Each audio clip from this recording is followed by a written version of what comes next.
मैं तुमको पता है क्या पढ़ा तो इनकम टैक्स पढ़ा तो मालूम है। और इनकम टैक्स में what to study, how to compute income, how to compute tax. और ये पूरा इनकम टैक्स है ना, एक ग्लांस पे इधर दिख रहा है। इसमें अपने को क्या बनाने आ गया मालूम, ये देखो, ये बनाने आ गया और ये बनाने आ गया। क्या था ये? अरे ये इनकम फ्रॉम सैलरी का स्टेटमेंट है, ये इनकम फ्रॉम अदर सोर्स। अब पता तुमको क्या लगेगा कि अभी ये सब पढ़ेंगे, लेकिन नहीं, मैं ये पढ़ाता हूं इसके बाद। अपना स्टाइल ही ऐसा है। पहले बच्चों को क्या पढ़ाया देखो, बोलना, इफॉस। फिर पढ़ा इनकम फ्रॉम सैलरी, ये देखो इधर मार्किंग भी करते आ रहा हूं। ये जो पढ़ा दिया उसको मैं हाईलाइट कर रहा हूं इधर। हाँ, इसके बाद देखो अपना नेक्स्ट लक्ष्य क्या है, प्लीज देखो ना। ये चैप्टर बहुत इंपॉर्टेंट है। और पता है मैं तुमको डायरेक्टली ये क्यों करा रहा हूं, एग्जाम में ना कई बार ऐसे सम आते हैं जिसमें ये देखो salary, income from other source और डिडक्शन उसका मिक्सचर होता है। और पूछा क्या होता है मालूम है, टैक्स कैलकुलेट करके बता, चल हिम्मत है तो। अरे मतलब परसेंटेज का भी नॉलेज चाहिए। इससे पता है मैं नेक्स्ट चैप्टर परसेंटेज का पढ़ा दूंगा। ये देखो ना, मैंने जो हाईलाइट किया उसको फील करो, मैंने आगे का प्लान बता दिया है। तो बताओ मैं कैसे जाने वाला हूं। इनकम फ्रॉम अदर सोर्स हो गया, सैलरी हो गया, अब ये डिडक्शन होगा, फिर उसके बाद टैक्स कैलकुलेशन के कुछ नियम पढ़ाऊंगा। एंड फिर उसके बाद है ना, कुछ ऐसे सम्स होंगे, मतलब ज्यादा होमवर्क के फॉर्म में आएंगे, जिसमें सब मिक्स्ड होगा। क्या मिक्स्ड मतलब, एक ही सम में सैलरी भी कर, इफॉस भी कर, ये डिडक्शंस भी कर और टैक्स भी कैलकुलेट करके बता। वो तो अभी थोड़ी बताऊंगा, वो तो बाद में का बात है ना। वो जब वक्त आएगा तब बताऊंगा कैसे करना है। लेकिन फॉर्मेट यही है, ऐसा ही बनाना है। लेकिन क्या है, ये सब चीजें तुमको नहीं सिखाई होगी तो नील हो जाएगा। और ये सिखाया तो कर ले कैलकुलेट, ये सिखाया तो कर ले, और जो नहीं सिखाया डैश। और ये भी तो सिखा ही रहा हूं अभी, टैक्स कैलकुलेशन में सिखा ही रहा हूं ना।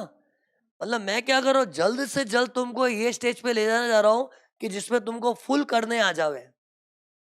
ऑब्वियसली शुरुआत में मैं ये सब चीज को एक बार छोड़ के कर रहा हूँ। मतलब मान लो दुनिया में ये सब चीज नहीं होती तो कैसे होता, उस तरह से पहले तुम्हारी तैयारी करा रहा हूँ। और पता है जो मैं स्ट्रैटेजी से कराता हूँ ना, उसी में स्टूडेंट को कॉन्फिडेंस आता है। आज तुम लोग को पता है, सुनो,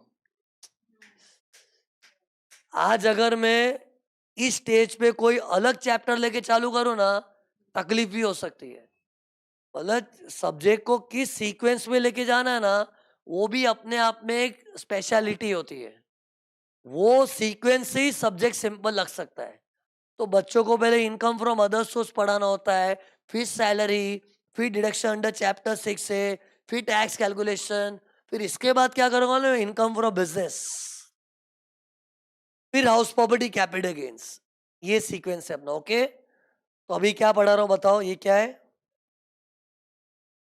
deductions from gross total income. क्या बोलते हैं इसको, deductions from gross total income. उसी इसके मैंने तैयारी करके रखी है, देखो। हाँ, ये है अपने टॉपिक का नाम। देखो तो सही, स्क्रीन तरस रही है तुम्हारे लिए देखने के लिए। देख क्या है, चैप्टर का नाम है डिडक्शंस अंडर चैप्टर 6A। अभी चैप्टर 6 से क्या होता है मालूम है, सुनो। तुम लोग पता है इनकम टैक्स का कानून है ना, एक किताब की तरह होता है। इतना पतला किताब नहीं है, इतना जाड़ा किताब है, इनकम टैक्स एक्ट। और जिस तरह से अपनी किताबें चैप्टर वाइज डिवाइडेड होती है ना, चैप्टर 1, चैप्टर 2, चैप्टर 3, उसी तरह इनकम टैक्स एक्ट का जो बुक है ना, वो भी चैप्टर वाइज डिवाइडेड है। और उसमें सुनो, ये देखो, पन्ने पलटते पलटते एक चैप्टर आता है, चैप्टर नंबर 6 से वो चीज तुमको पढ़ा रहा हूँ। अरे कोई पूछे ना सर ने आज तुमको क्या पढ़ाना चालू किया, तो बोल ऐसे नहीं। ये क्या है, इनकम टैक्स एक्ट का ना जाड़ा बुक होता है। उस बुक के अंदर बहुत सारे चैप्टर्स है। उनमें से सर ने चैप्टर नंबर 6A पढ़ाया। लेकिन 6 कैसा लिखने का, ऐसा रोमन ना, क्योंकि ये देखो मान लो ना ऐसे इनकम टैक्स कानून है। इनकम टैक्स कानून के अंदर जो चैप्टर 1, चैप्टर 2 ऐसे रोमन नंबर में एक्सप्रेस किए होते। स्क्रीन पर देखो 1, 2, 3, 4। लेकिन तुम लोग को हर चैप्टर का टाइटल याद रखना जरूरी नहीं है। लेकिन जो अरे पूरा इनकम टैक्स एक्ट पढ़ोगे पागल हो जाओगे। तुम लोग अभी इंटर में हो, फाइनल पहुंचने के बाद भी पूरा इनकम टैक्स आता नहीं है। बहुत सालों की प्रैक्टिस के बाद भी कॉन्फिडेंस नहीं आता है। समुंदर है इनकम टैक्स। लेकिन ठीक है, बाय द टाइम तुम लोग चार्टेड बनोगे ना, तुमको मोटा मोटी इनकम टैक्स पे कंट्रोल रहेगा। लेकिन कोई भी ऐसा नहीं बोल सकता मेरे को सब आता है। जैसे आज भी मैं नहीं बोल सकता, मैं अगर ऐसा शाना बनू ना, मेरे को इनकम टैक्स पूरे कानून का सब कुछ आता है। मेरे को भी कितनी चीज नहीं आती होगी जो स्टूडेंट ओरिएंटेड नहीं है। अरे कुछ चीजें बच्चों को पढ़ाने की काम की नहीं होती ना, तो मैंने भी कभी देखी नहीं है। अब जब देखी नहीं तो मुझे भी कैसे याद होगी। बच्चों को तो जो करिकुलम में उतना है वो पढ़ा पढ़ा के एक्सपर्ट हो चुका हूँगा। लेकिन कहने का मतलब कानून बहुत बड़ा है। काफी ऐसी चीजें जो मुझे ही नहीं मालूम होगी भाई। तो इन शॉर्ट कहने का मतलब इतने बड़े कानून में चैप्टर 1, चैप्टर हर चैप्टर का टाइटल तुमको नहीं मालूम होना चाहिए। लेकिन ये बहुत ज्यादा फेमस चैप्टर है, तो हर बच्चे के मुंह पे होना चाहिए, जबान पे होना चाहिए। क्या? चैप्टर 6 से। मतलब तुम लोग कोई भी सीए को पूछोगे ना, चैप्टर 6 से तुरंत बोल के दिखाएगा। फिर उसको बोला चैप्टर 13 क्या है, नहीं मालूम होता है। चैप्टर 4 क्या है, नहीं मालूम होता है। ये चैप्टर 4 में सब हेड्स ऑफ इनकम दी है। अरे मतलब हर चैप्टर के अंदर कुछ डाला हुआ है। तो इन शॉर्ट अपने कौन सा चैप्टर पढ़ रहे हैं अभी? चैप्टर 6 से। तो पहले तो चैप्टर का नाम बोलना सीखो। आज मम्मी घर पे पूछेगी ना सर ने क्या पढ़ाया, तो क्या बोलोगे बताओ? आज सर ने ना सैलरी का पहले चैप्टर खत्म किया, फिर डिडक्शन अंडर चैप्टर 6 से सिखाया। ओके अब सुनो, ये डिडक्शन वर्ड यूज करता हूं ना, एक से है ना, तुम लोग इधर ध्यान मत दो, ज्यादा देखने का नहीं। जितना बताओ उतना ही देखने का।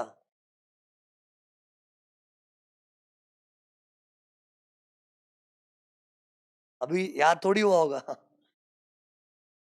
ये देखो, लुक हियर लुक। सी मैं कुछ बोलना चाह रहा हूँ, इधर देखो ना। ये चैप्टर का नाम डिडक्शन है ना, तो सी इधर सबसे पहले बच्चों को नॉलेज देना चाहिए कि देखो ये जो 5, क्या बोलते हैं, 5 हेड्स ऑफ इनकम है ना, हर हेड्स के अंदर डिडक्शन होता है। ये देख लिख रहा हूं, हर हेड्स के अंदर डिडक्शन होता है। लेकिन सब हेड को जब ग्रैंड टोटल करते हैं ना, उसका ग्रैंड टोटल, उसके बाद वापस डिडक्शन होता है। अरे मतलब तुम्हारा डिडक्शन से पाला कब कब पड़ेगा? इन हेडों के अंदर तो पड़ता ही है डिडक्शन से पाला। फिर इन हेड की जो टोटलिंग होती है ना, टोटलिंग, उसको बोलते हैं जीटीआई। उसके बाद फिर डिडक्शन आता है। अरे मतलब ये स्टूडेंट को समझ के रखना चाहिए, हाँ यार 5 हेड्स के अंदर तो डिडक्शन होते ही है। और फिर पांचों हेड का ग्रैंड टोटल होने के बाद वापस डिडक्शन होता है। तो पता है इधर स्टूडेंट को पूछना चाहिए सर फर्क क्या है इस सब में। सुनो वही तो बता रहा हूँ, सुनो सुनो। तो अभी डाउट क्या आना चाहिए, फर्क क्या है? पहले तुम लोग मानते हो हर हेड में डिडक्शन होता है। तुम लोग को चलो पांचों हेड का ज्ञान नहीं है, 2 हेड के लिए तो तुम लोग बोल सकते हो तुमको नॉलेज है। तो बताओ इनकम फ्रॉम अदर सोर्स में नहीं था डिडक्शन अंडर सेक्शन 57? सैलरी में नहीं था डिडक्शन अंडर सेक्शन 16? उस तरह से बोल, हर हेड के अंदर डिडक्शन होते हैं। ये देखो इधर भी आएगा, इधर भी आएगा, इधर भी आएगा। लेकिन ये अभी अब लोग पढ़े नहीं है ना, इसलिए अपने आइडिया नहीं है। लेकिन मैं बोल रहा हूँ ना, ट्रस्ट करो, हर हेड में डिडक्शन होता है। तो सुनो, अभी डाउट क्या आना चाहिए, सर ये हर हेड में डिडक्शन होता है, तो उसके बाद ये वापस ये क्या है फिर? तो सुनो, फर्क बता दो, लुक हियर।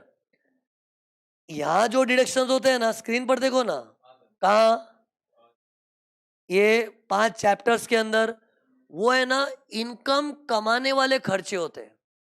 सी ये सब क्या है बताओ? इनकम फ्रॉम सैलरी, प्लीज बोलना मेरे साथ, income from house property, income from business, capital gains, income from other source. तो मेरे को बताओ, इनकम फ्री में आसमान से टपकती है कि खर्चना पड़ता है कुछ? अरे आज मैं तुम लोग से फीस कमा पा रहा हूं, फ्री में कमा रहा हूं कि खर्चा करना पड़ रहा है? खर्चा करना पड़ता है यार, ये सब लेना पड़ता है, ये दो माउस वाउस, ये दो कीबोर्ड, ये सब खर्चा किया यार, लाइट का बिल भरता हूं। तो सी, इस चैप्टर में जो डिडक्शंस है ना, वो इनकम संबंधित है, कि तुमने कोई इनकम कमाई है ना, तो कमाने के लिए क्या खर्च किया वो।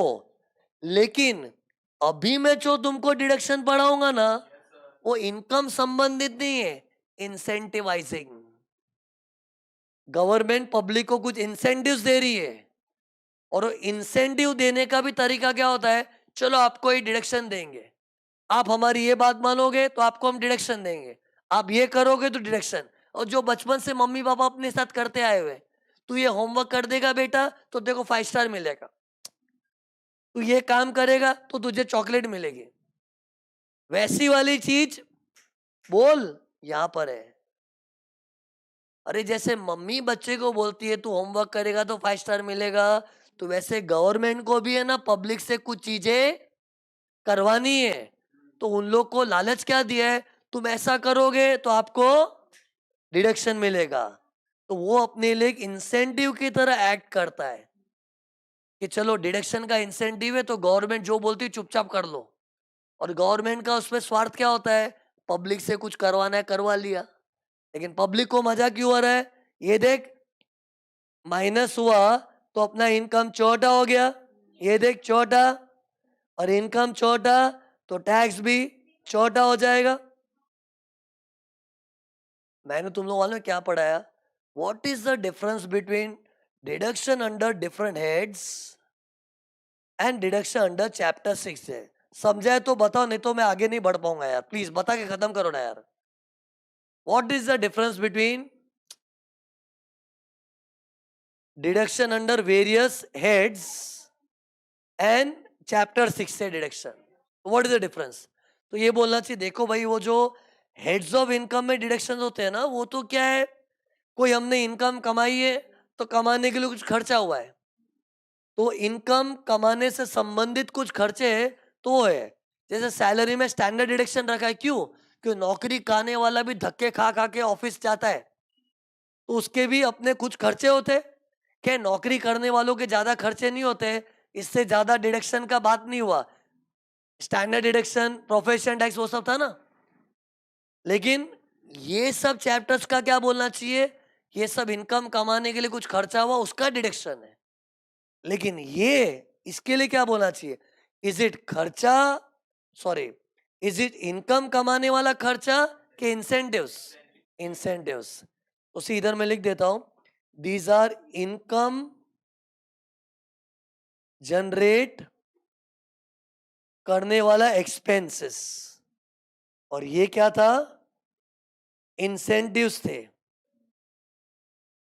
ओके अब सुनो, अरे मैंने इंट्रोडक्शन दिया, अब सुनो टॉपिक चालू हो रहा है। चैप्टर 6 से में बहुत सारे सेक्शंस होंगे। शुरू कैसे होगा लो, ये देखो, 80C से लेके 80U ऑलमोस्ट सब अल्फाबेट कवर हो गए।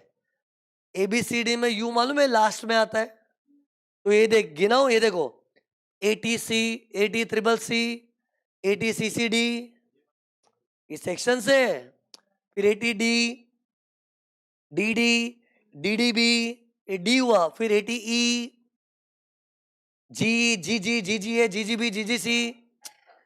अरे इस तरह से, लेकिन एटलीस्ट शुक्र मान सब 80 है, हाँ? खाली आगे ABCD बदलते रहेगा लेने के लिए। तो अभी C पढ़ा रहा हूं तो आगे CCC आएगा, CCD, इस तरह से कहां तक जाएंगे, 80 यू तक, लेकिन सब 80 वाले सेक्शन पढ़ेंगे, ओके। और हर सेक्शन में तुमको लगेगा यस पब्लिक को कुछ इंसेंटिव दिया है यार। देखना ये देखो, लुक हियर, सेक्शन 80C में लिखा है कि आपको गवर्नमेंट 1,50,000 का डिडक्शन देगी अगर आपने गवर्नमेंट की बताई हुई जगह में इन्वेस्ट किया तो। खत्म हो गया 80C, क्या बोला बताओ। गवर्नमेंट तुमको 1,50,000 का डिडक्शन देने को तैयार है। पहले बोल डिडक्शन चाहिए, डिडक्शन चाहिए। डिडक्शन में मजा क्यों आ रहा है बताओ। बॉस डिडक्शन होगा मतलब मेरा इनकम चौड़ा हो जाएगा, इनकम चौड़ा तो टैक्स भी चौड़ा हो जाएगा, तो डिडक्शन सुन के खुशी की लहर तो आती है। लेकिन गवर्नमेंट ने बोला ज्यादा नहीं है, 1.5 लाख तक मिलेगा। पब्लिक बोले चलना 1.5 लाख, तो 1.5 लाख ही सही, बोल क्या करना है, बोल क्या करना है। तो गवर्नमेंट ने बोला है इन्वेस्ट करना पड़ेगा। पब्लिक बोली इन्वेस्ट करना है, इन्वेस्ट तो मैं करते ही रहता हूँ, बोल किधर करना है, किधर करना है। तो गवर्नमेंट ने बोला हम लोग जिधर बताएंगे उधर, तो बोलना किधर। तो ये देखो किधर, लंप एंटर्स, किधर इन्वेस्ट करना है, ये देखो लंप एंटर्स। इतनी सारी वेराइटीज है, सब में पैसा नहीं डालना है।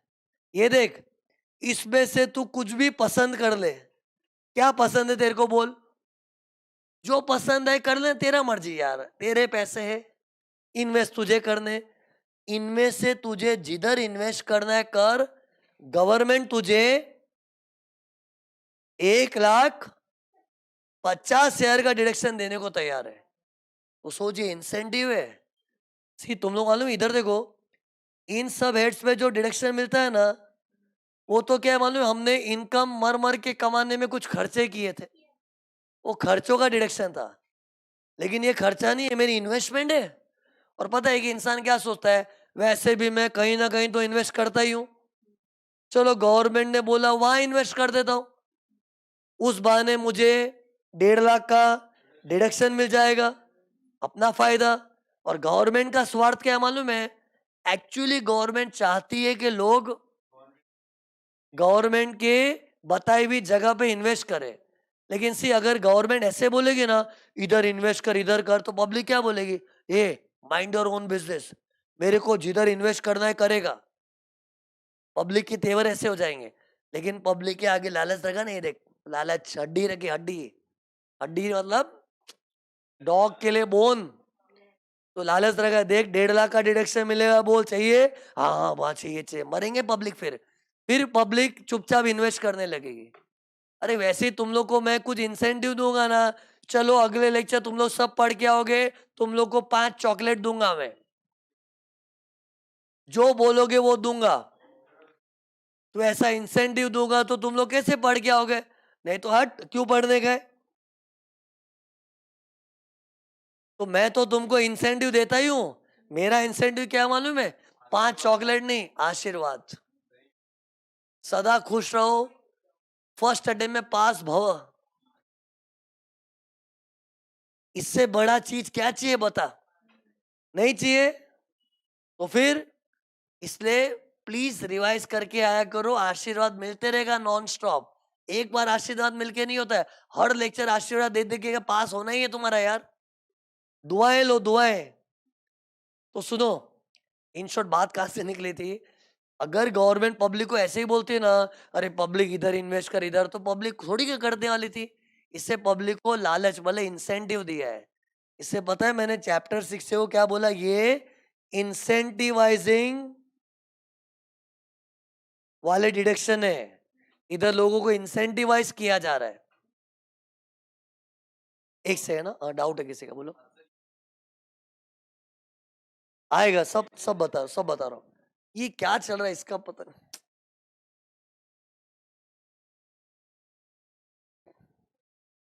ओके लुक यार, पूरा ना बता दो, फिर बाद में बताओ चलो। 1.5 लाख का डिडक्शन चाहिए तो पैसा कहाँ डालना है, लंप एंटर्स। कोडवर्ड बोलना सीखो, लंप एंटर्स। एंटर्स बोले ऐसा वाला एंटर्स, एंटर मारते ना। तो ये देखो मैंने ये क्या किया, अपोस्ट्रॉफी मारा है इधर, ऐसी स्टाइल है, एंटर्स, एंटर्स, लंप एंड थर्स, लंप एंड थर्स, एंटर कर रहा है, एंटर, ओके। अब सुनो, कोई बोलेगा 1.5 लाख का डिडक्शन मिलेगा, एक काम कर दो, मैं तो सब में पैसा डाल देता हूं, डाल सब में, लेकिन 1.5 लाख इन टोटल। ऐसा नहीं लंप के एल में डाला तो 1.5 लाख, यू में डाला तो 1.5 लाख, ऐसे 1.5 लाख 1.5 लाख, ऐसे बहुत सारे 1.5 लाख नहीं। इन्वेस्टमेंट के लिए वैरायटी बहुत सारी है, लेकिन डिडक्शन इन टोटल 1.5 लाख मिलेगा। और पता है ये सेक्शन इतना फेमस है ना, भारत का हर आदमी ये सेक्शन का फायदा उठाता है।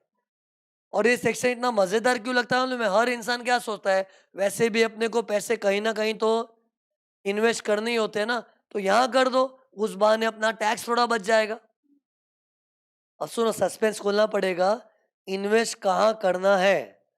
तो फर्स्ट अल्फाबेट क्या है? एल। लाइफ इंश्योरेंस पॉलिसी निकाल, LIC का प्रीमियम भर। तुम लोग मालूम है लाइफ इंश्योरेंस भी इन्वेस्टमेंट है। अरे यार, लाइफ इंश्योरेंस में क्या होता है, जीते जी में प्रीमियम भरे जा रहा हो, भरे जा रहा हो, भरे जा रहा हो, कल लो भगवान ना करे कोई डेथ हो गई तो घर वालों को पैसे मिलेंगे।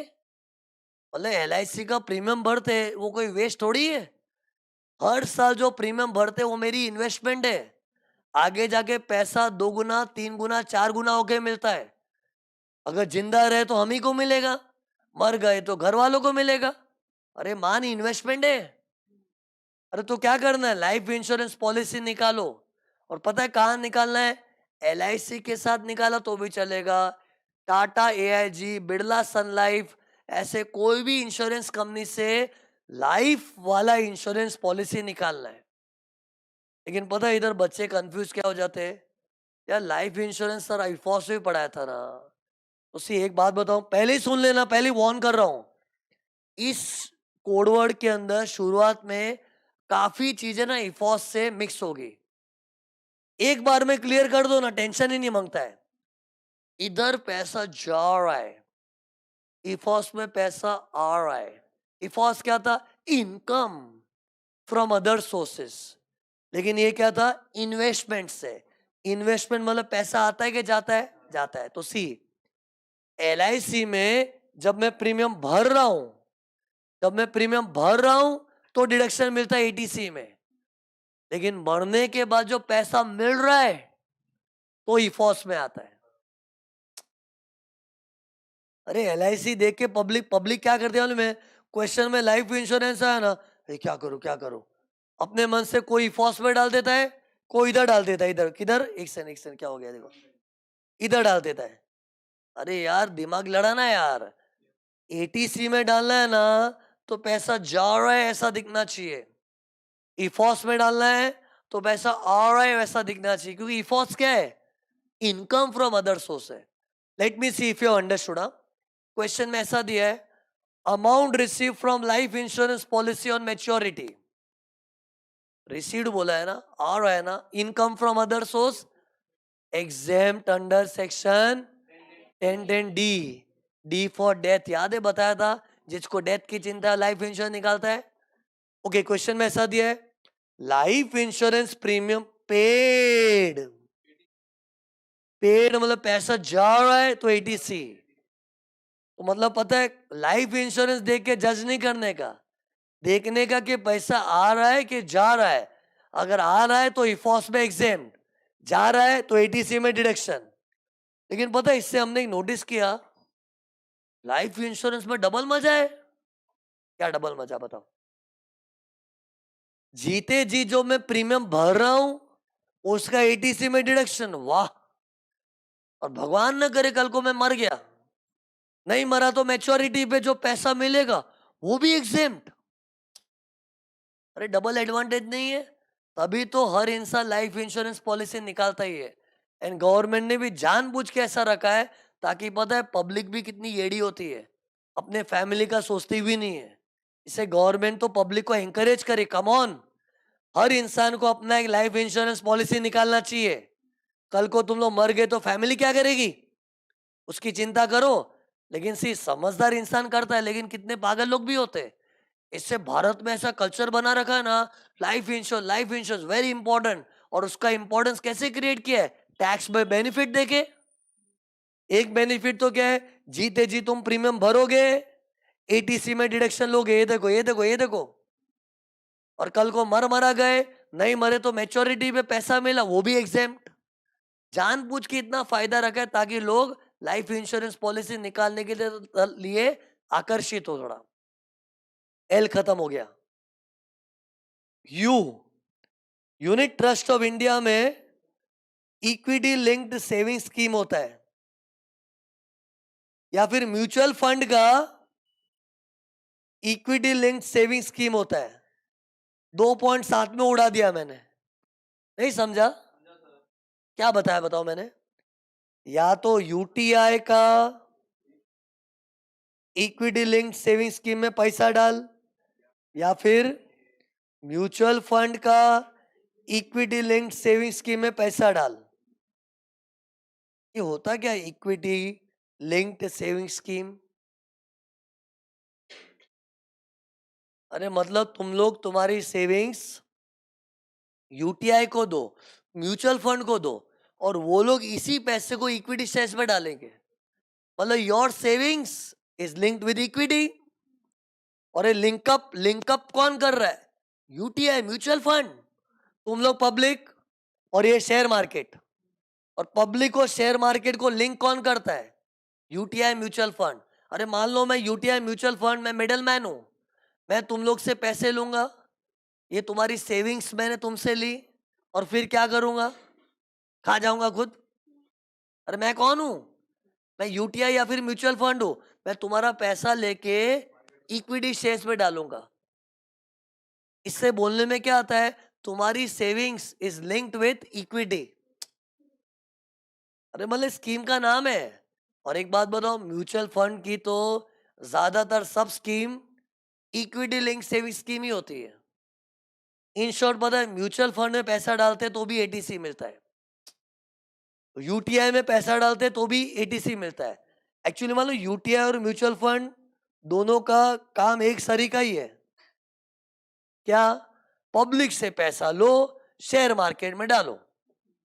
और उनकी जो स्कीम्स होती है ना, वो अक्सर इस नाम से जानी जाती है, equity linked saving scheme. Actually पता है, ये लोग एक्चुअली जब मार्केट में एडवर्टीजमेंट करते हैं ना, कुछ अलग ही नाम रखते हैं, सो एंड सो योजना, सो एंड सो प्लान। अरे मार्केटिंग करते हैं हम लोग, कुछ भी नाम रखते हैं। जैसी कोचिंग क्लास एक जनरल वर्ड है, लेकिन मैं अपने क्लास की marketing prime vision bye Shirish व्यास, प्राइम विजन करके करता हूं। मेरा ब्रांडिंग कर रहा हूं ना। वैसे पता है, equity link saving scheme like a coaching class, एक जनरल चीज है, लेकिन इन लोग उसके प्लान अलग अलग नाम से ब्रांडिंग करते हैं। अरे म्यूचुअल फंड भी कितने सारे, एसबीआई का म्यूचुअल फंड है, रिलायंस का भी म्यूचुअल फंड है। अरे कितने लोगों ने अपना म्यूचुअल फंड खोल रखा है। और म्यूचुअल फंड के प्लान्स भी 50 प्लान्स होते हैं, लेकिन हर प्लान में कॉमन चीज क्या होती है? पब्लिक का पैसा इक्विटी में डालो। इसे see ELSS is a generic name. Generic समझता है? General term. जैसे coaching classes is a general term, लेकिन JK Shah, Ednovate, Prime Vision, Mahesh Tutorials, ये सब क्या है? स्पेसिफिक नाम है। इसलिए रियल लाइफ में म्यूचुअल फंड के प्लान्स का नाम कुछ अलग होता है, लेकिन in general all the plans are called equity link saving scheme. Conclusion क्या है मालूम है? यूटीआई म्यूचुअल फंड में पैसा डाल, एटीसी मिलता है। लेकिन एक से नेक्स्ट सुनो, म्यूचुअल फंड और यूटीआई की कोई कोई स्कीम में पैसा डालते हैं ना, तो एटीसी में डिडक्शन नहीं मिलता है। अभी तुम लोगों को कैसे मालूम पड़े मालूम है? Please read the offer document carefully. Mutual fund investments are subject to market risk. Please read the offer document carefully. ये डायलॉग सुना है कभी? अरे कितनी बार एफएम में कितना फटाफट बोलते थे, mutual fund investment subject to market risk, please read the offer document carefully. अरे म्यूचुअल फंड वाले ये डायलॉग मारते हैं, mutual fund investments are subject to market risk. मतलब पब्लिक को अलर्ट करते हैं, भाई म्यूचुअल फंड में आ रहे हो ना, अपने रिस्क पे आओ, कल को तुम्हारा पैसा डूब भी सकता है। बाकी जितना हो सके म्यूचुअल फंड तुम्हारा पैसा सेफ रखेगी। लेकिन भूलो मत तुम्हारा पैसा शेयर मार्केट में जा रहा है, आखिर शेयर मार्केट का कोई ठिकाना नहीं है। इससे इन लोग पब्लिक को क्या बोलते हैं? Mutual fund investments are subject to market risk, please read the offer document, मतलब प्रोस्पेक्टस केयरफुली। और वो प्रोस्पेक्टस में ही लिखा होता है कि this scheme is eligible for eighty C. अरे इंश्योर तुम्हारे पापा का भी म्यूचुअल फंड में डालेंगे ना, तो उसका वो ब्रोशर वगैरह देखेंगे ना, तो उधर पढ़ लेने का, उधर लिखा होता है it is subject to tax benefits. मैं बोलना ये चाह रहा हूं, कोई कोई म्यूचुअल फंड की schemes are not subject to tax benefits and some are subject to tax benefits. But वो अपने को रियल लाइफ में उसका जो ऑफर डॉक्यूमेंट होता है ना, प्रोस्पेक्टस बोलो ब्रोशर, वो पढ़ के समझता है। लेकिन सी ये सब तुमको नॉलेज के लिए दे रहा हूँ, तुम लोग टेंशन मत लो। तुम्हारे लिए तो क्वेश्चन ने बोला ना, म्यूचुअल फंड में पैसा डाला, इक्विटी लिंक सेविंग स्कीम में ले लो डिडक्शन। ये तो ज्ञान की बात है कि भाई भरोसा नहीं, कोई कोई लोग म्यूचुअल फंड में डालते हैं ना, उनको एटीसी में डिडक्शन नहीं मिलता, क्योंकि वो स्कीम गवर्नमेंट के हिसाब से एलिजिबल नहीं होती है। अरे इसमें भी बहुत डीप चीज है। अरे म्यूचुअल फंड में भी अलग अलग होता है, डेट ओरिएंटेड म्यूचुअल फंड, वो सब तुमको पढ़ना नहीं है। तुम लोग खाली इतना समझो, ट्रू और फॉल्स में आंसर दो। म्यूचुअल फंड में पैसा डाला ना, हमेशा एटीसी मिलता है। False. It is only the equity linked saving schemes which are notified, वही एटीसी के लायक होती है। अब वो अपने को डीपली पढ़ना नहीं है, अपने तो एग्जाम में कभी ये देखेंगे ना क्या, mutual fund equity link saving scheme, तो ले लो एटीसी में डिडक्शन। यूटीआई बोल के दिया तो भी ले लो, क्या ले लो? डिडक्शन। अब पता है कोई कोई लोगों को डाउट आता है, सर ये यूटीआई म्यूचुअल फंड तो आपने रामू फकीर में भी पढ़ाया था ना, मेरे को कंफ्यूजन हो रहा है सर। कंफ्यूजन हो रहा है रामू में, माना कि मैंने यू के टाइम पढ़ाया था यूटीआई म्यूचुअल फंड, लेकिन वहां क्या था उनमें, उधर इन्वेस्ट किया था भाई, उससे इनकम आ रहा था। अभी मैं क्या पढ़ा रहा हूं, इसमें इन्वेस्ट कर, कोई भी पॉइंट में तेरे को ऐसा लगा ना इफॉस से मिक्सअप हो रहा है, तो अपने आप को कैसे मनाओगे?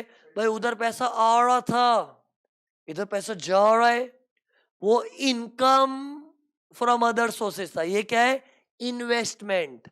और इन्वेस्ट मतलब पैसे जाते हैं। ओके समझा है तो बताओ, ऐसा दिया है इनकम फ्रॉम म्यूचुअल फंड, क्या करोगे? इधर डालोगे? पागल ही व्यक्ति होगा जो डालेगा।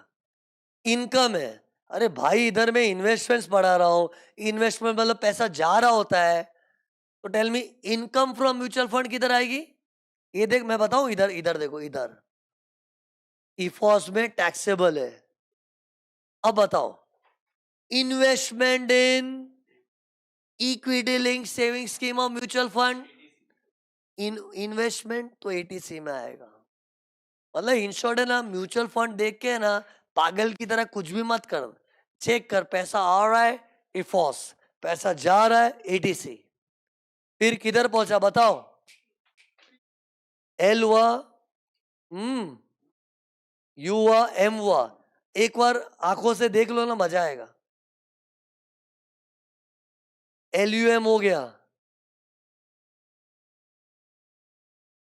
एक चीज नोटिस की तुमने, इधर डबल मजा, इन दोनों में सिंगल मजा।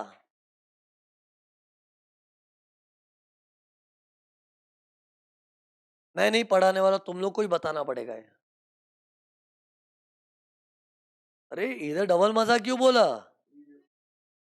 अरे लाइफ इंश्योरेंस में देखो, जब पैसा जा रहा है तभी भी एटीसी का डिडक्शन मिल रहा है, और जब उससे पैसा आ रहा है वो भी एग्जाम 1010D इफॉस। ये देखना, ये देखो मैंने ड्राइंग में फीलिंग दी है, देखो ये एरो डब्बे में जा रहा है, उसका मतलब क्या है? पैसा ये देख जा रहा है, तभी भी डिडक्शन था, और उससे पैसा आ रहा है, ये देखो आदमी को पैसा मिल रहा है, तभी भी एग्जाम अंडर 1010D, तो डबल बेनिफिट है कि नहीं? लेकिन यूटीआई म्यूचुअल फंड में पैसा डालता है ना, तो क्या बोलने का, ये देख, जब पैसा डालते हैं ना उसमें, तो मिल जाता है एटीसी, लेकिन डालने के बाद बैठे बैठे जो इनकम आता है ना, वो टैक्सेबल है। रामू का यू टैक्सेबल था, रामू का यू टैक्सेबल था कि नहीं यार? तो in short, UTI mutual fund उतना मजेदार नहीं है जितना, समझता ही नहीं है, जितना एलआईसी है। क्यों एलआईसी? और लेकिन एक बात बताओ, यूटीआई म्यूचुअल फंड सुनने में लगता है इतना मजेदार नहीं है, लेकिन इसमें रिटर्न्स जोरदार मिलते हैं। म्यूचुअल फंड में अपना पैसा तिबल चौबल 10 गुना भी हो सकता है, लेकिन लाइफ इंश्योरेंस में कितना होगा यार? डबल तिबल तक हो सकता है, 10 गुना हो जावे वो नहीं। मतलब इन शॉर्ट, सुनने में लगता है इधर तो बहुत मजा है, लेकिन रिटर्न्स इतने तगड़े नहीं होते। म्यूचुअल फंड यूटीआई में तो अगर तेरी किस्मत चमक गई ना, पता चलो तूने 10,000 ही डाला था, 25 लाख हो गया।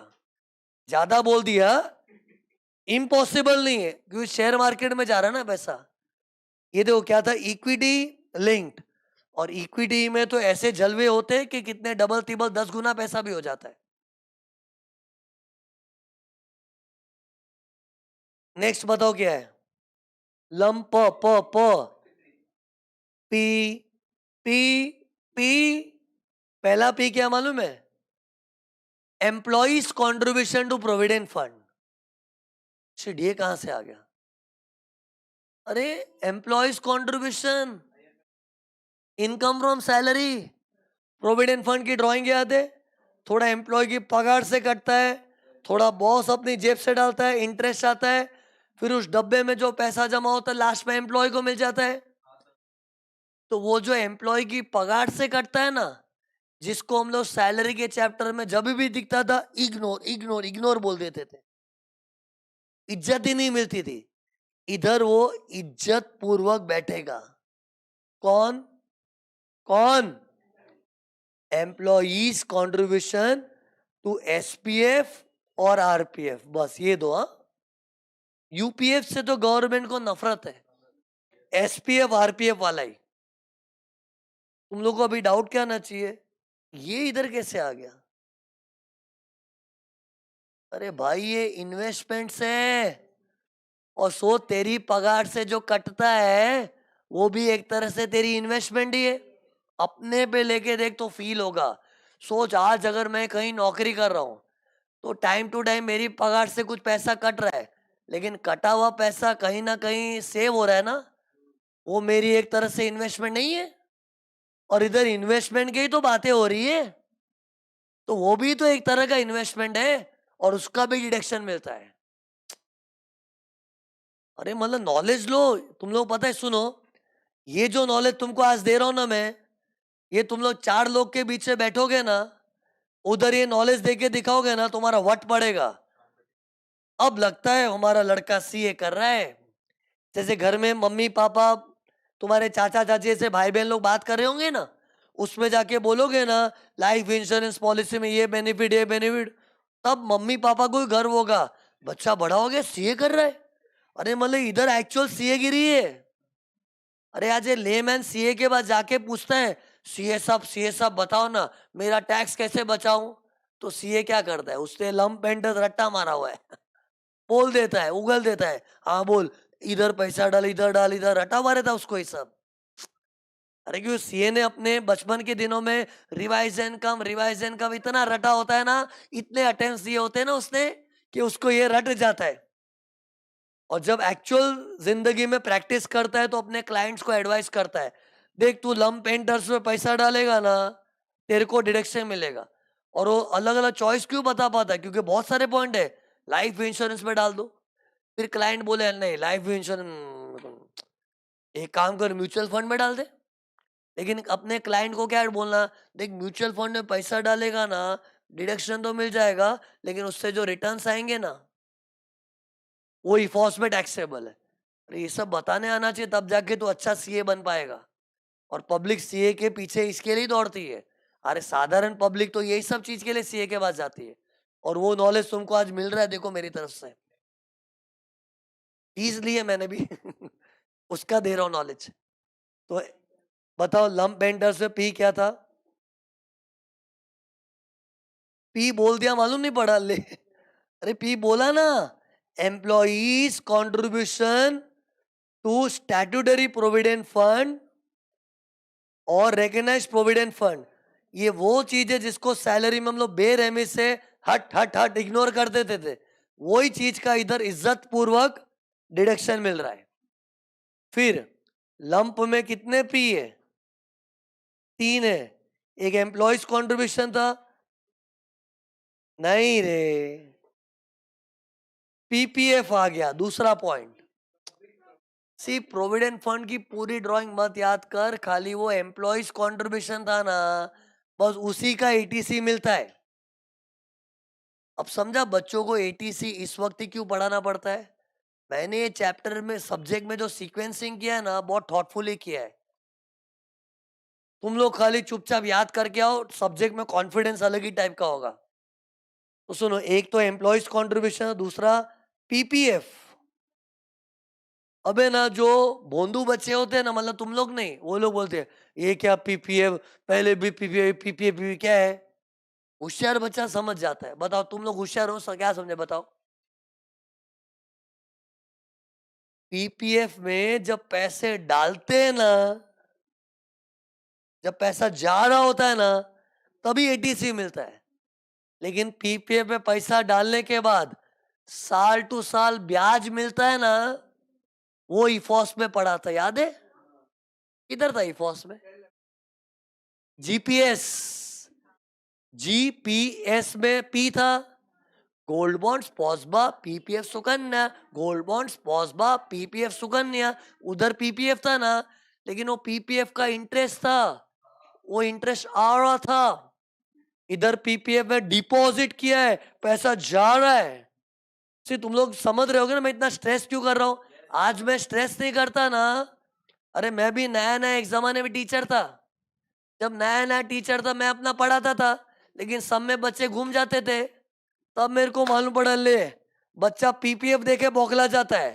तब मैंने स्ट्रेस करना चालू किया, भाई पीपीएफ देके पागल मत हो, चेक कर पीपीएफ में पैसा जा रहा है तो एटीसी, और पीपीएफ से पैसा आ रहा है तो income from other source exam under 1011।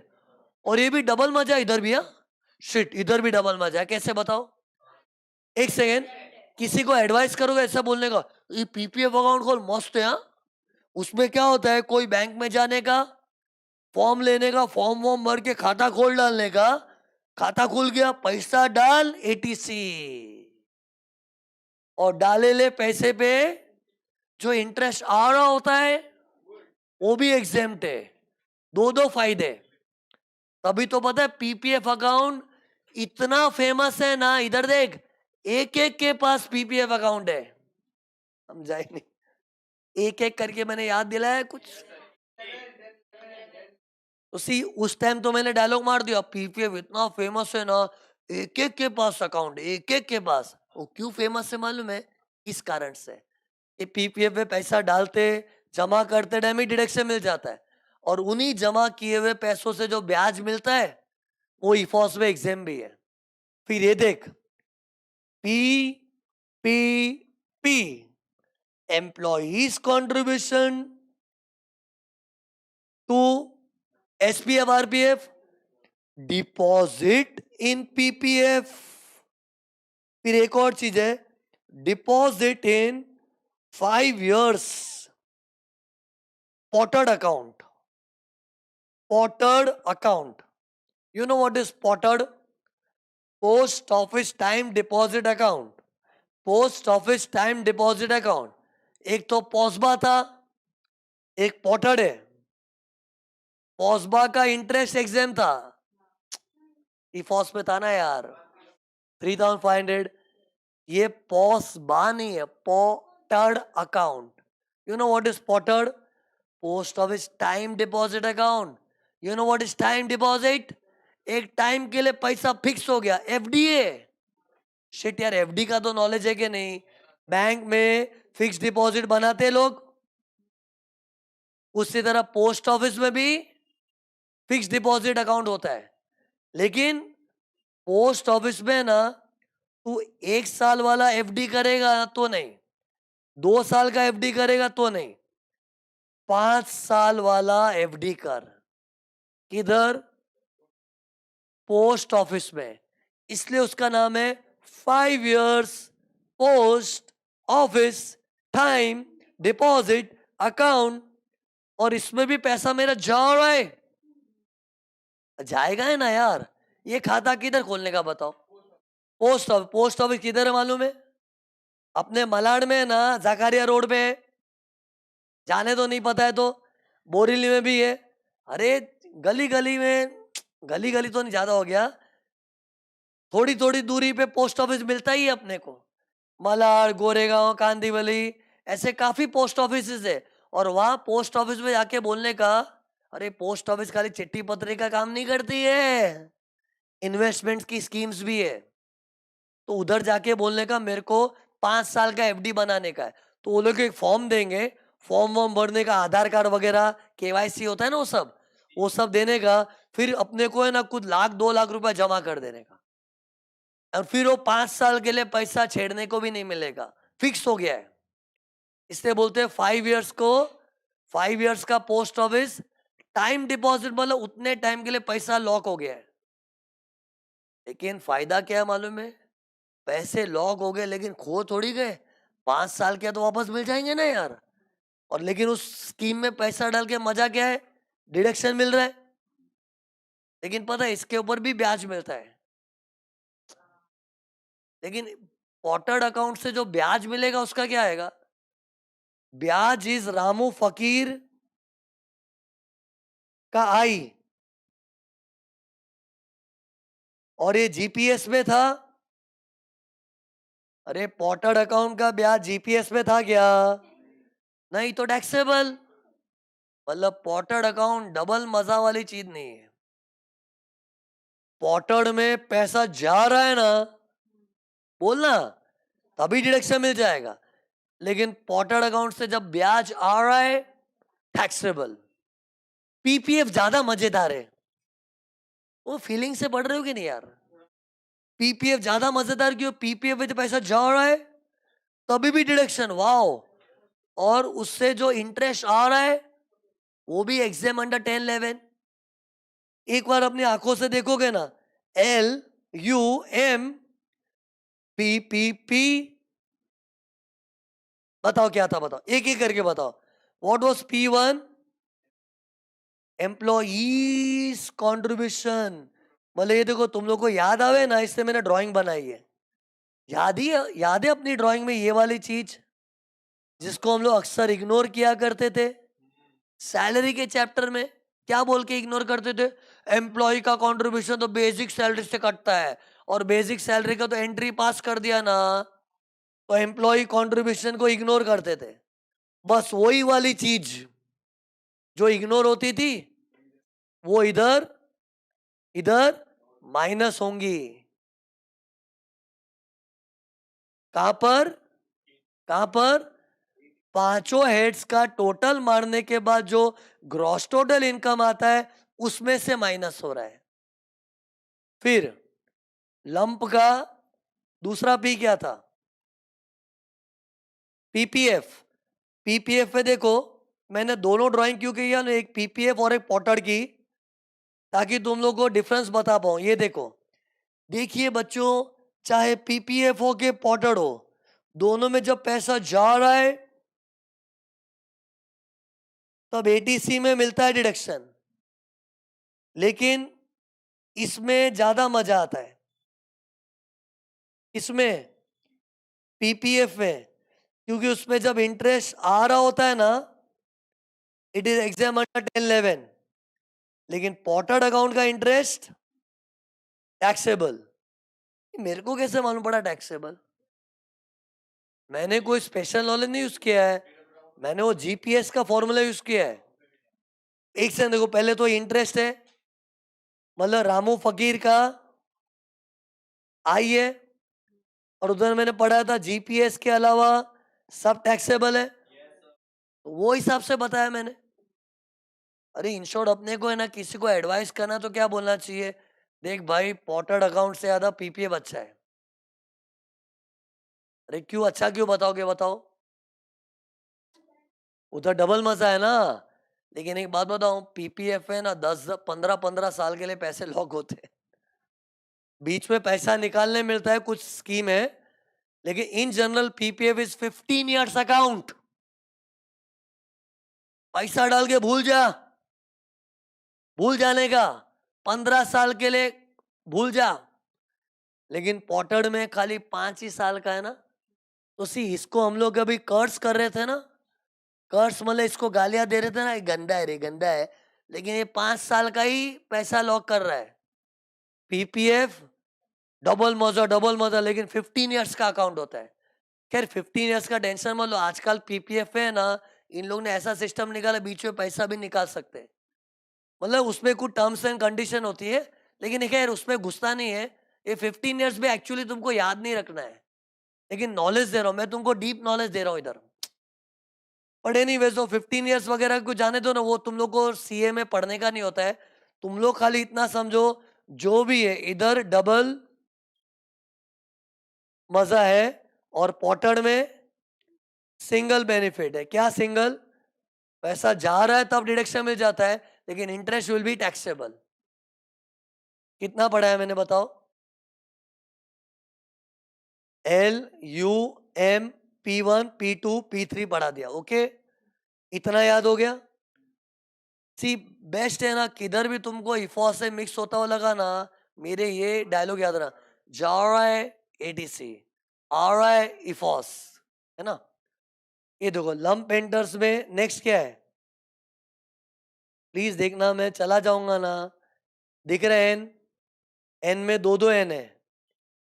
एक है नेशनल सेविंग सर्टिफिकेट, सुना है? एक्चुअली घर में मम्मी पापा बात भी करते होंगे कि ये सब चीजें में क्या एक लेमैन इन्वेस्ट करता है। और तुम्हारे माँ बाप, मेरे माँ बाप, सबके माँ बाप, हर जगह घर घर में इन्वेस्टमेंट्स होती है। तो कौन सा था? N for national saving certificate. Knowledge के लिए ना 6 साल का स्कीम होता है। एनएससी में पैसा डाला 6 साल के लिए, भूल जा। ये 6 साल नॉलेज के लिए बताओ, याद नहीं रहा चलेगा रे। तुम लोग खाली ये स्कीम का नाम याद रखो, नेशनल सेविंग सर्टिफिकेट। लेकिन पता है इसमें भी क्या होता है ना, डबल फायदा। सुन, एनएससी में जब पैसा जा रहा है एटीसी, लेकिन एनएससी पे ये देख, उस पे जो इंटरेस्ट मिलता है ना, इंटरेस्ट का बताओ क्या होगा, चलो। अरे एनएससी से इंटरेस्ट आ रहा है, आ रहा है मतलब, अरे कोई भी इन्वेस्टमेंट से इनकम आती है ना यार, तो इंटरेस्ट जो आ रहा है वो इफॉस में टैक्सेबल है। क्यों टैक्सेबल? जीपीएस में नहीं है ना। अरे इंटरेस्ट इनकम का एक ही रूल है, जीपीएस में नहीं है मतलब टैक्सेबल, तो टैक्सेबल है। लेकिन एक बात बताऊं, एनएससी में अलग स्कीम है। ये देखो लुक, एनएससी का जो इंटरेस्ट है ना, वो इफॉस में डाल तो देते हैं, लेकिन एटीसी में वापस निकाल देते हैं। इंटरेस्ट की बात कर रहा हूं। अरे भाई ये नई चीज है। अरे इंटरेस्ट तुम लोग समझे नहीं, एनएससी में जो इन्वेस्ट किया ना, सॉरी गलत लिखा, सुनो वापस देखो। एनएससी में जो इन्वेस्ट किया उसका तो डिडक्शन मिल ही रहा है, और उसका जो इंटरेस्ट होता है वो एक बार इफॉस में डाला जाता है, फिर उसको वापस निकाला जाता है। किसको? इंटरेस्ट को। ये सीन देख समझ जाएगा अपने आप। सी जो इन्वेस्ट किया उसमें तो पैसा जा ही रहा है, वो तो एटीसी में आएगा, लेकिन उस पे जो ब्याज मिलता है ना, कमाई आ रहा है वाला, आ रहा है वाला, वो इफॉस में डालने का भी, बाद में निकाल भी देने का। इफॉस में डालते हैं क्योंकि वो टैक्सेबल है ना, जीपीएस में नहीं है, लेकिन वो भी माइनस करने मिलता है। क्योंकि पता है लॉ में क्या लिखा है, इंटरेस्ट ऑन एनएससी इज री इन्वेस्टेड। अरे उसको री इन्वेस्टेड माना जाता है। अरे आज अपना एनएससी होता है ना, उसका जो इंटरेस्ट है ना, साल टू साल अपने को रोकड़ी नहीं होता है, वो अपने एनएससी के खाते में ही री इन्वेस्ट होता है। तो वो री इन्वेस्ट हो गया मतलब वो भी जा रहा है, समझे नहीं? इंटरेस्ट आ रहा है, वापस जा रहा है। ऐसा क्यों बोला? सी ये इंटरेस्ट ऐसा नहीं कि हर साल रोकड़ी करते जाओ। एनएससी कितने साल का होता है बताओ? 6 साल का। तो हर साल उसमें ब्याज जमा होता है ना, अपने को मिलता नहीं है, उसी में जमा होता है। तो एक आदमी के अंदर क्या फील होता है में, मेरा इस साल इंटरेस्ट जमा हुआ है लेकिन उधर ही री इन्वेस्ट हो गया। तो मतलब इंटरेस्ट कमाया भी और री इन्वेस्ट भी हो गया। कमाया इसलिए इफॉस में दिखाने का, और री इन्वेस्ट हो गया इसलिए वापस माइनस कर देने का। मतलब ये देखो इसका फाइनली इफेक्ट देखो कुछ इस तरह से, लुक हियर, ये देखो एनएससी, उसमें जब पैसा जा रहा होता है क्या करते बताओ? एक बार लिखता हूं फिर इफेक्ट बताना। और उसमें जो इंटरेस्ट की इनकम आती है उसका क्या इफेक्ट है बताओ? चलो अपने पे लेके देखना। तुम जब पैसा डालोगे, डालोगे मतलब ये देखो डालोगे, देखो डाला, डाला ना, तब क्या होगा? Deduction under section 80C। Eighty C में माइनस मतलब समझता नहीं क्या? वो 5 की टोटलिंग होने के बाद लेस हो जाएगा, और उसमें जो इंटरेस्ट इनकम मिल रहा है उसका स्पेशल ट्रीटमेंट है। क्या बताओ? पहले इनकम मतलब ये आ रहा है तो उसको इफॉस में डाल, टैक्सेबल, फिर उसको डिडक्शन में भी ले, एटीसी। ये चीज पे मैं कब से स्ट्रेस कर रहा हूं। क्या बोला बताओ? मेरे को ड्राइंग करवाओ। मैंने इसकी ड्राइंग की भी नहीं है। देखो क्या था बताओ? क्या चल रहा है ये बताओ? N1 चल रहा है। क्या चल रहा है? N1। N1 क्या था? फुल फॉर्म क्या बताओ? National saving certificate. ये देखो इसकी स्पेलिंग कैसी है? नेशनल, क्या था बताओ ना? Savings certificate.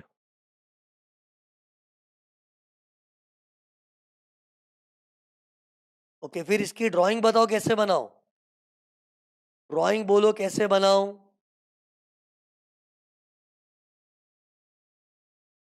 इसकी ड्राइंग कैसी बनेगी? ये देखो एक डब्बा बना रहा हूँ, ये देखो मैं, देखो ना ड्राइंग देखने की स्टाइल, ड्राइंग की स्टाइल देखो। एक डब्बा बनाया मैंने एनएससी का, ओके। फिर ये डब्बे को बंद कर दिया। एक सेकंड, ब्लू कलर से बंद करूंगा,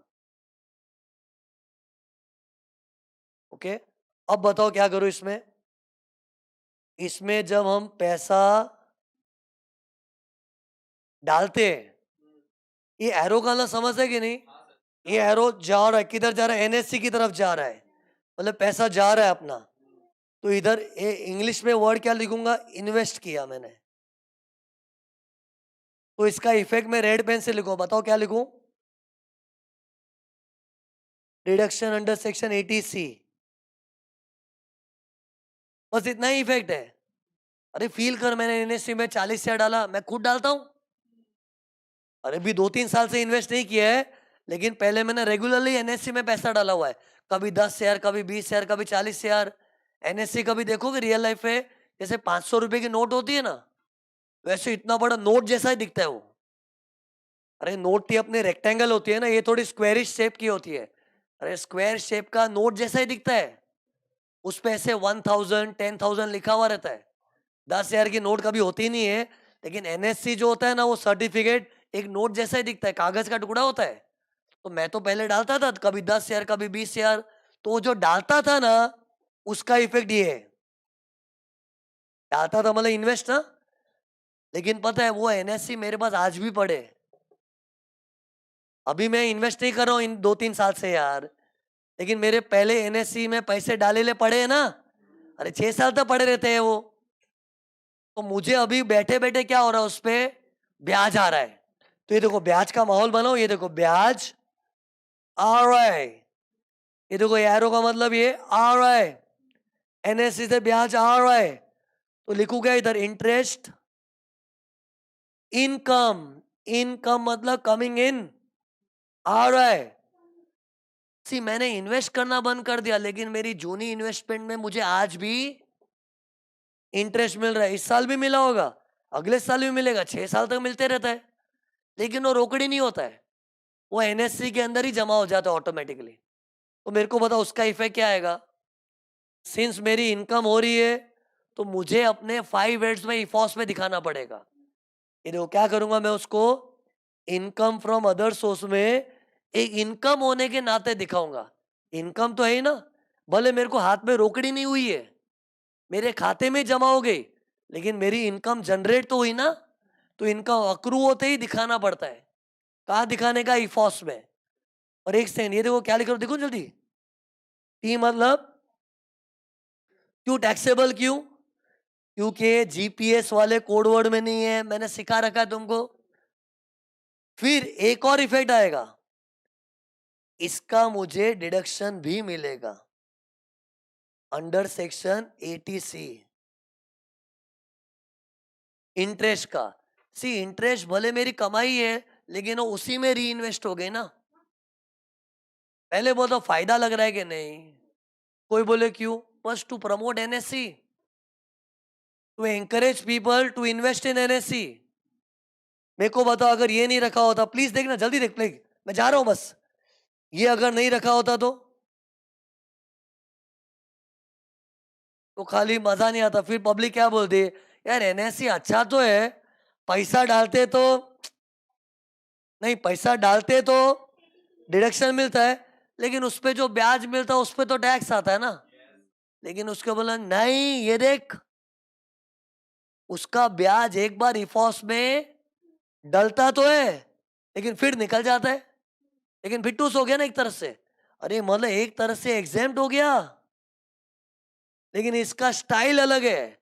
बोलते ना ये बाबूराव का स्टाइल है, वैसे एनएससी का स्टाइल है। कैसा स्टाइल है बताओ, कैसा स्टाइल है? कैसा स्टाइल है बोल। पहले इधर घुस के बैठ जाने का, किधर बैठ जाने का बताओ? पहले इफॉस में अपना घर बना के बैठ जाओ, जैसे कि वो टैक्सेबल है, और अपने जीटीआई में भी घुस जाएगा। जीटीआई मतलब ग्रॉस स्टूडेंट। फिर बाद में माइनस भी हो जाता है, छुपा रुस्तम है। यहां बैठता है ना किधर, इफॉस में, ऐसे लगता है कि शिट यार टैक्सेबल है, लेकिन चुपके से कट लेता है वो कुमड़ी में। सुमड़ी में कुमड़ी डायलॉग था ना पिक्चर, तो वो निकल जाता है साइड से। मतलब एक तरह से वो क्या है, एग्जेम्प्ट है। कोई पूछे क्यों ऐसा नाटक क्यों?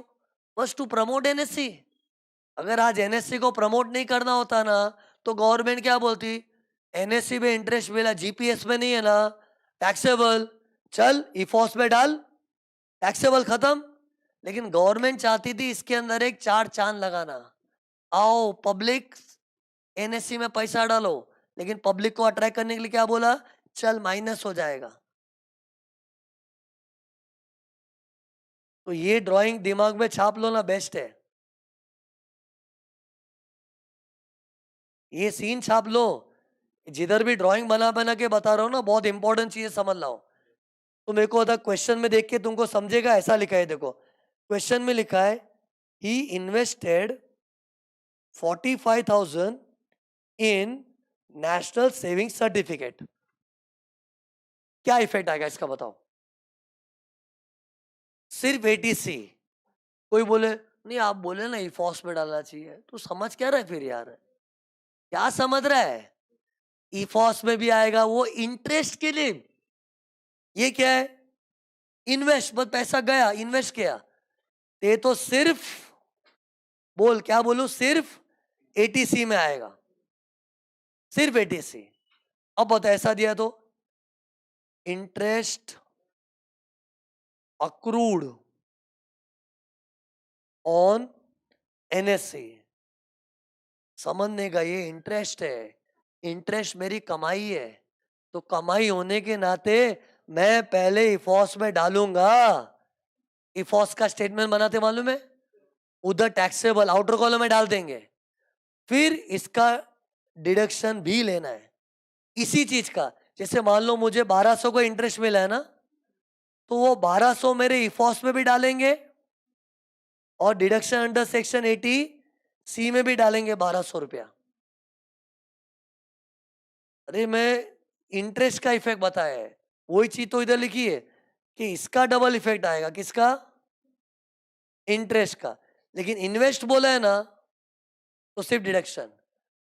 इन शॉर्ट क्वेश्चन में खाली एनएससी देख के नाचोगे मत करना, एनएससी के आजू बाजू के शब्दों को महसूस करना। तो बोल, एनएससी के आजू बाजू में इन्वेस्ट वर्ड दिखा दो तो डिडक्शन, और एनएससी के आजू बाजू में इंटरेस्ट वर्ड दिखा दो तो टैक्सेबल भी लेने का है और डिडक्शन भी लेने का है। एक्चुअली पता है मेरे को बताओ अभी तक में सबसे बेस्ट क्या था, बताओ चलो। एक्चुअली मेरे को बताओ ये सब में पैसा डालना है क्या? अरे लंप एंड सब में डालो पैसा। से गवर्नमेंट ने बोला देखो हमने अलग अलग ऑप्शंस खोल रखे हैं, आपकी मर्जी, पैसे आपके, आपको जहां डालना है डाल दो। कोई बोले मैं सब में डालूंगा, डाल, लेकिन कुल मिला के 1.5 लाख से ज्यादा डिडक्शन नहीं मिलेगा। जैसे सुनो, कोई आदमी ने बोला मैं LIC में 10,000 डालूंगा, UTI में 5,000, म्यूचुअल फंड में 15,000, ये P में भी 10,000, N में भी 8,000, डाल, सबका टोटल मार के देखने का। एंड पता चला सबका टोटल मार के ये देखो 4 लाख इन्वेस्ट कर दिया भाई साहब ने, तो बोलना चाहिए भाई ज्यादा हो गया।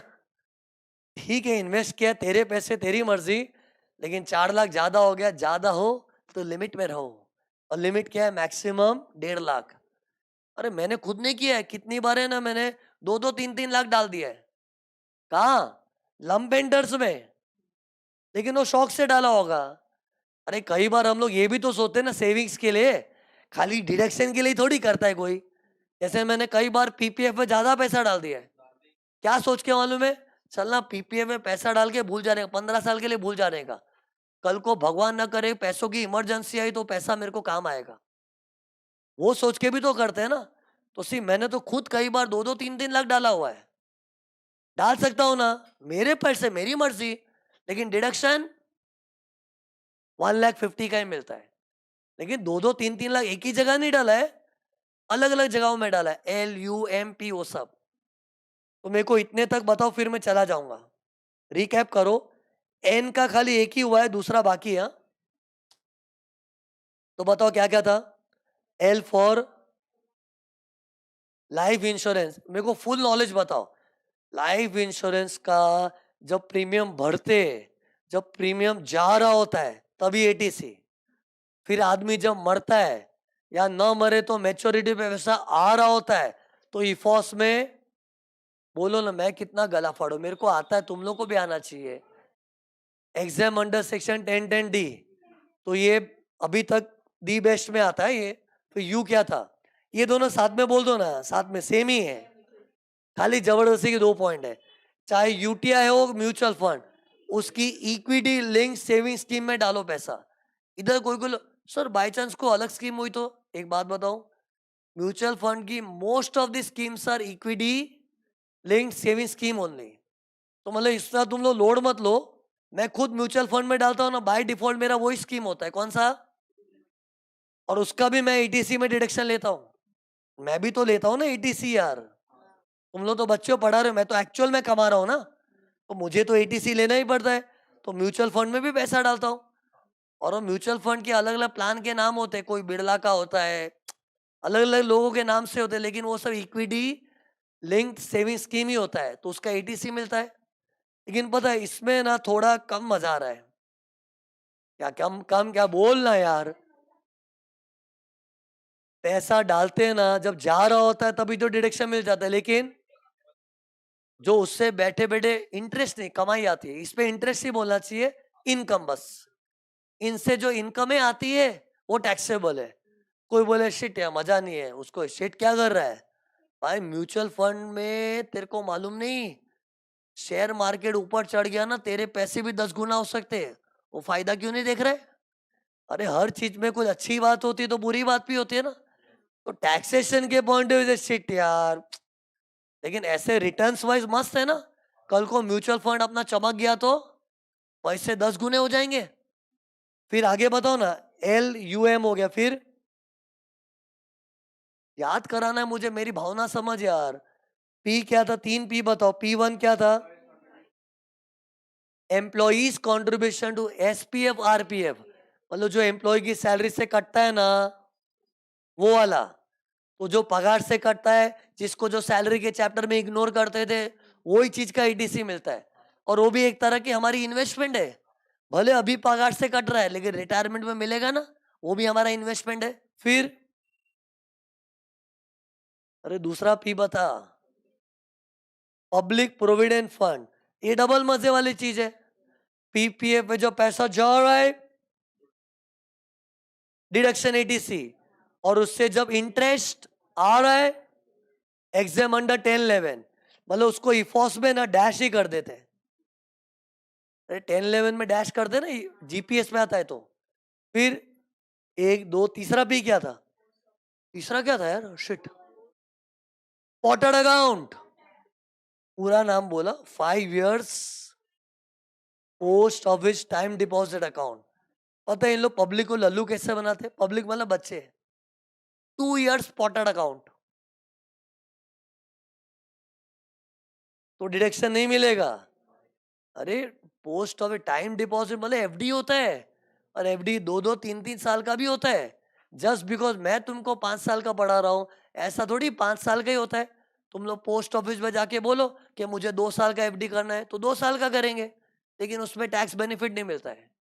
टैक्स बेनिफिट चाहिए तो 5 years post office time deposit account, potted account. लेकिन इसमें जब पैसा जा रहा होता है ना, तभी डिडक्शन मिलता है।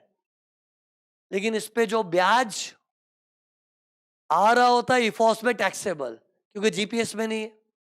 फिर तीनों भी हो गए, बस फिर N था। बोल ढंग से, क्या था? National saving certificate.